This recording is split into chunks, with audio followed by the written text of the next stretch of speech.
ဒီအချိန်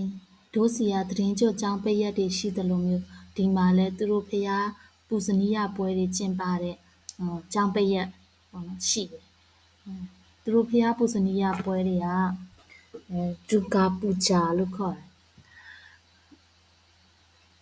အဲ့ဒါဒီကာလမှာသူတို့ကျင်းပလို့ခုကျောင်းကပိတ်ထားတာအခုဗီဒီယိုလေးကတော့ပေါ့နော်ဒီကျောင်းမပိတ်ခင်မှာဌာနမှာဌာနလက်ဖက်ဌာနရဲ့လက်ဖက်ဆက်ယုံမှာသူတို့ကျင်းပတဲ့ဌာနဆိုင်ရာဆရာဆရာမတွေကျောင်းသားကျောင်းသူတွေစုပြီးတော့ဒါကျင်းပတဲ့ပွဲလေးကိုရိုက်ထားတာအဲ့လိုပဲတို့ဌာနမှမဟုတ်ဒီကျောင်းမှာရှိတဲ့ဌာနတိုင်းမှာသူတို့ကဒီလိုမျိုးကျောင်းမပိတ်ခင်လေးမှာသူကဌာနတွေမှာဖျားပူဇနီးယပွဲလေးကိုသူတို့လှုပ်သွားတယ်လှုပ်သွားပြီးတော့မှကျောင်းပိတ်တဲ့ချိန်မှာနေရရက်ကိုသူတို့သက်ဆိုင်ရာနေရရက်ကိုပြန်ရတယ်ပြန်ပြီးတော့သူတို့စီမှာထပ်ပြီးတော့ဒီပုံစော်ပွဲတွေကိုပြုလုပ်ကြတယ်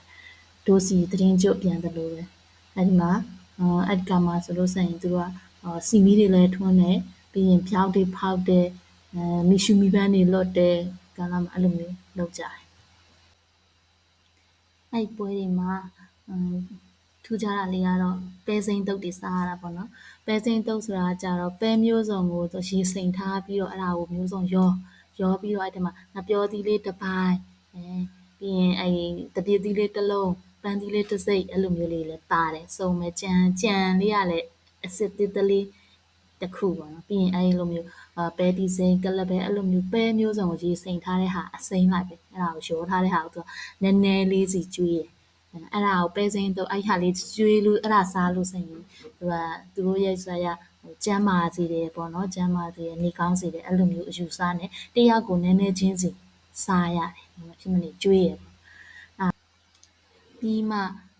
အဓိကအစားဖြစ်တဲ့ဆိုခမင်းတို့အချိုပွဲတို့အဲ့ဒါကိုဆက်ပြီးတော့ကျွေးရပါတော့အဲ့ဒါလေးပြပြချင်လို့နော်ဒီဗီဒီယိုလေးကိုလုပ်လိုက်တာပါကျေးဇူးတင်ပါတယ်